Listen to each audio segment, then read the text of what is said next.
ఒక కొడుకు వాళ్ళిద్దరే తండ్రి చనిపోయినాడు.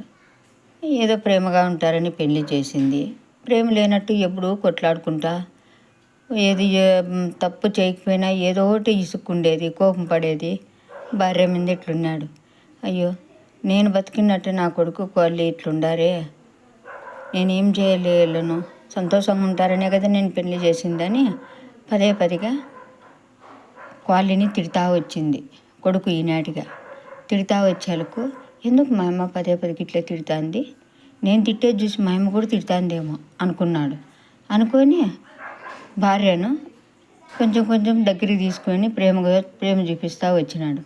అప్పుడు, ఇదే నాకు కావాల్సింది నాయన, నన్నెన్ని చెడ్డ అనుకున్నా నాకు బాధలే, మీరిద్దరూ సంతోషంగా ఉంటే నాకు అంతకంటే ఏం కావాలా, మీ మనసులో నేను చెడ్డే కానేను అని చెప్పి ఆ తల్లి సంతోషిస్తుందంట.